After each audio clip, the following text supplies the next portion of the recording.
LTI Mindtree के chief financial officer विपुल चंद्रा साहब आपको आपकी स्क्रीन पे नजर आएंगे। बस बातचीत की शुरुआत कर रहा हूं, पहले नतीजे रखिएगा स्क्रीन पे।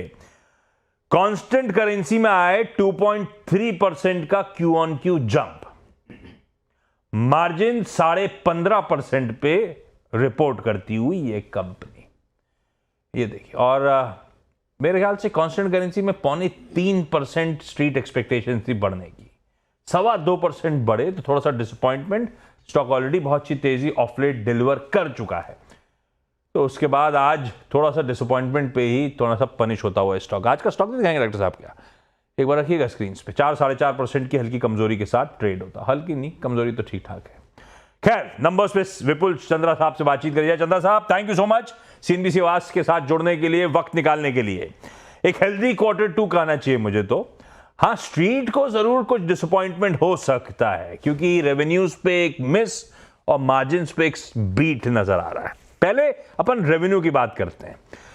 3.25% एक्सपेक्टेशन के सामने 2.25%, 2.35% टू बी प्रिसाइज आपके रेवेन्यूज आए। हो सकता है हमारी एक्सपेक्टेशंस के फ्रंट पे गलती हुई हो, लेकिन क्या इस क्वार्टर में कुछ एग्जीक्यूशन चैलेंजेस आप लोगों ने फेस करे? अभी जहाँ तक रिजल्ट्स का सवाल है, उसमें रेवेन्यू साइड पे अगर आप देखें तो हमारा ग्रोथ क्वार्टर ऑन क्वार्टर 2.8% का आया है in dollar terms. Constant currency terms में 2.3-2.4% जो आप कह रहे हैं वो सही है, बट स्ट्रीट का एस्टिमेट जो था 3.5% का, नॉर्मली स्ट्रीट डॉलर टर्म्स में ही देखती है। सो आई डोंट थिंक हम लोगों ने उसको मिस किया है ज़्यादा। और जहाँ तक एग्जीक्यूशन का सवाल है, एग्जीक्यूशन पे कोई चैलेंज वगैरह नहीं है। इनफैक्ट इस बार क्वार्टर में आपने देखा होगा कि हमारा हेडकाउंट एडिशन भी काफ़ी अच्छा रहा है। हम लोगों ने 2,500 नए एम्प्लॉयज़ ज्वाइन करे हैं हमारे कंपनी में इस क्वार्टर में, एंड उसका इम्पैक्ट अगले कुछ क्वार्टर्स में आना शुरू हो जाएगा। हमने पहले भी बात करी थी अपना हायरिंग बढ़ाने के लिए, जो इस क्वार्टर में हम लोगों ने एक्चुअली अचीव करा है, एंड उसको देखते हुए आई डोंट थिंक हम कह सकते हैं कि एग्जीक्यूशन साइड पे कोई चैलेंजेस हैं। ओके, अच्छा दूसरी बात विपुल सर, मार्जिन्स 15.5% पे आते हुए 50 बेसिस पॉइंट्स का इंप्रूवमेंट, वो बीट मतलब एक्सपेक्टेशन के सामने 50 बेसिस पॉइंट्स बेहतर, बढ़िया बीट था। कहां से मदद मिली, आउटलुक कैसा? क्योंकि Q3 में तो वेज हाइक्स करने वाले हैं, उसका शायद खामियाजा आपको भुगतना है, और स्ट्रीट में लोग कह रहे हैं कि वैसे भी शायद रिकवरी स्लो हो। सिग्निफिकेंट इंप्रूवमेंट मार्जिन्स में तभी आएगा जब एक शार्प ग्रोथ में रिवाइवल देखने को मिले। आपके कमेंट्स। ये जो मार्केट में एक्सपेक्टेशन है, ये कोई नई एक्सपेक्टेशन नहीं है अगेन, बिकॉज पिछले क्वार्टर में मैंने भी इस बारे में बात करी थी, एंड मैंने भी बताया था कि हमारा मार्जिन जो है इस एनवायरनमेंट में अभी सबड्यूड रहेगा थोड़ा सा, बिकॉज जब तक कि इंडस्ट्री वापस डबल डिजिट ग्रोथ पे नहीं आती है, मार्जिन को एक्सपैंड करना थोड़ा मुश्किल रहेगा। पर एट द सेम टाइम हम लोग अपना ऑपरेशंस साइड पे फोकस कर रहे हैं, और ऑपरेशंस में हम लोग अपना एफिशिएंसीज को और बढ़ा रहे हैं। लास्ट क्वार्टर में मैंने ये भी कहा था कि हम लोग पिरामिड करेक्शन, जैसे फ्रेशर्स इनटेक को बढ़ा के, जिससे कि over a period of next 2-3 quarters में उसका इम्पैक्ट आना शुरू हो जाएगा मार्जिन्स पे भी। उस तरफ से भी अगर आप देखें तो इस क्वार्टर में हमने जो हेडकाउंट ऐड किया है, उसमें फ्रेशर्स का कंट्रीब्यूशन करीब करीब 1100 फ्रेशर्स को हमने ऐड किया है। सो हमारी तरफ से जो हमारे एफर्ट्स हैं वो चालू हैं, और वो अगले 2-3 क्वार्टर्स में उनका असर आना शुरू होगा। पर यह भी सही है कि अगर ग्रोथ 6-7%, 8% सिंगल डिजिट्स में रहता है, तो मार्जिन को इम्प्रूव करने में टाइम ज़्यादा लगेगा। Q3 में वेज हाइक का इम्पैक्ट हमारा आएगा, और वो हमने कल एनालिस्ट कॉल में भी बात करी है। करीब करीब 200 बेसिस पॉइंट का इम्पैक्ट खाली वेज हाइक की वजह से आ सकता है Q3 में। उसको हम ऑफसेट करने की कोशिश कर रहे हैं विद ऑपरेशनल एफिशिएंसीज के साथ में। पर वो कितना ऑफसेट होता है, एक क्वार्टर में तो शायद इम्पैक्ट पूरा ऑफसेट नहीं होगा, बट हाँ, 2 क्वार्टर्स में ऑफसेट हो जाना चाहिए। अच्छा विपुल सर, वर्टिकल और ज्योग्राफी के लिहाज से, वर्टिकल के लिहाज से आप लोग के लिए BFSI बड़ा इंपॉर्टेंट, शायद 35% के आसपास के रेवेन्यूज वहां से आते हैं। ज्योग्राफी के लिहाज से नॉर्थ अमेरिका 75% आपकी कुल रेवेन्यूज का वो कंट्रीब्यूट करता है। कैसा रहा इन दोनों का परफॉर्मेंस इस क्वार्टर में और क्या सेंस मिल रहा है डिमांड एनवायरनमेंट को लेकर आपको? सो बीएफएसआई, आपने बिल्कुल सही कहा कि बीएफएसआई हमारा बहुत इंपॉर्टेंट वर्टिकल है। एंड हमारे को इस बार इस नंबर्स को रिपोर्ट करते हुए इस बात की खुशी थी कि बीएफएसआई में इस क्वार्टर में भी हमने अच्छा ग्रोथ देखा है। BFSI overall 4% quarter on quarter बढ़ा है रेवेन्यू टर्म्स में। एंड उसमें भी जो बीएफएस सेगमेंट है उसका ग्रोथ और ज़्यादा रहा है। इंश्योरेंस का रिलेटिवली थोड़ा कम था उन दोनों के बीच में। सो उस हिसाब से देखा जाए तो डिमांड एनवायरनमेंट बीएफएसआई सेगमेंट में इम्प्रूवमेंट है, जो क्वार्टर वन में भी था और हमने कॉल आउट किया था कि क्वार्टर टू में भी शायद मोमेंटम कंटिन्यू करेगा। सो उस लिहाज से आई थिंक बीएफएसआई सेगमेंट अच्छा परफॉर्म कर रहा है। नॉर्थ अमेरिका, अगर आप देखें तो नॉर्थ अमेरिका में 7% ग्रोथ हम लोगों ने इस बार क्लॉक किया है, जो कि अगेन एक अच्छा संकेत है। थोड़ा डिमांड रिवाइवल वहाँ पर we are expecting some more to happen in the future. अभी फिलहाल के लिए हम लोग अभी भी थोड़ा कॉशियस हैं अगले क्वार्टर के लिए, बिकॉज अगले क्वार्टर में थोड़ा सीजनल इम्पैक्ट आता है।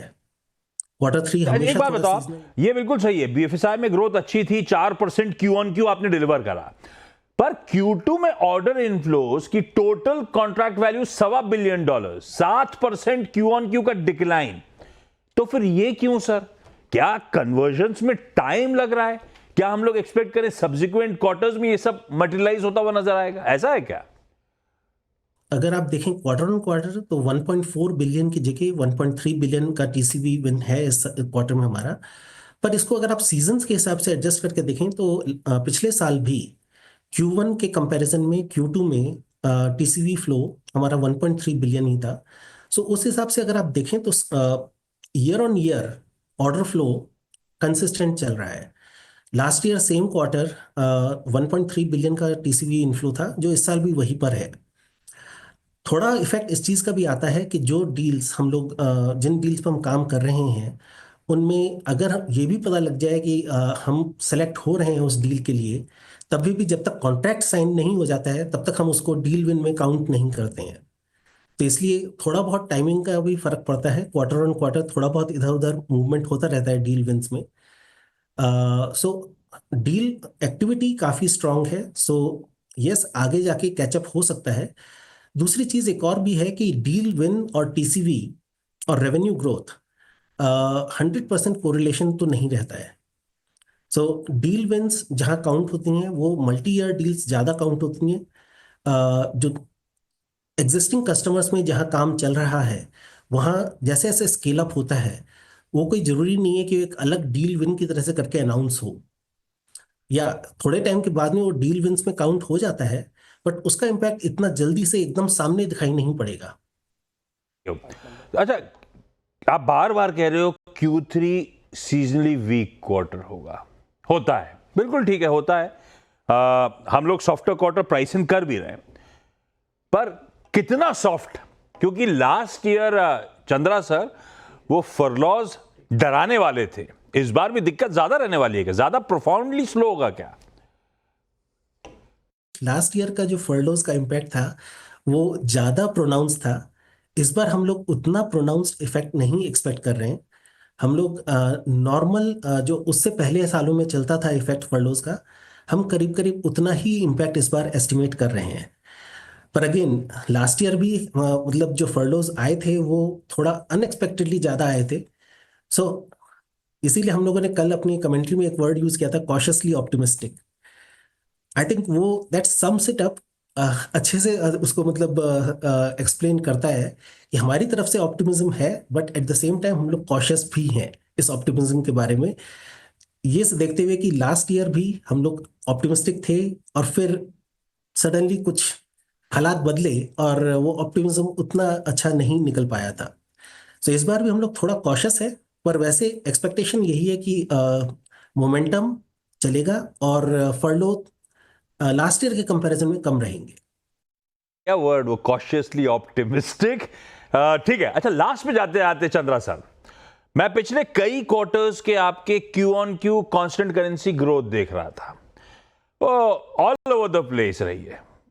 हाँ, ये बात अलग है, आईटी के लिए बीच में एक अच्छा खासा टफ फेज आया था, पर अब पिछले 2 क्वार्टर्स से, जैसे कि लास्ट क्वार्टर Q1 में 2.6% का कांस्टेंट करेंसी ग्रोथ, इस बार 2.3% का कांस्टेंट करेंसी ग्रोथ, तो अब मोमेंटम वापस पिकअप होता हुआ नजर आ रहा है।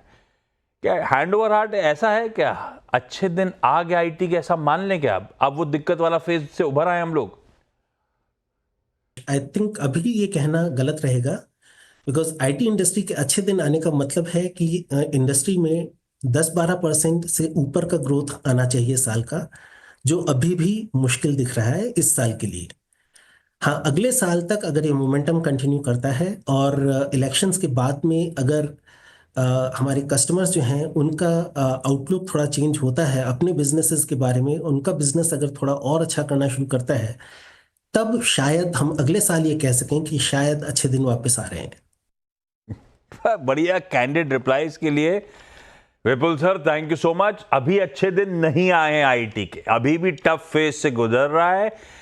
शायद हो सकता है अगले फाइनेंशियल ईयर में हालात पटरी पे आए, वो भी बहुत कुछ डिपेंडेंट होगा यूएस में इलेक्शंस के आउटकम और उसके बाद अमेरिका इंक के कॉन्फिडेंस लेवल्स पर। Thank you so much sir.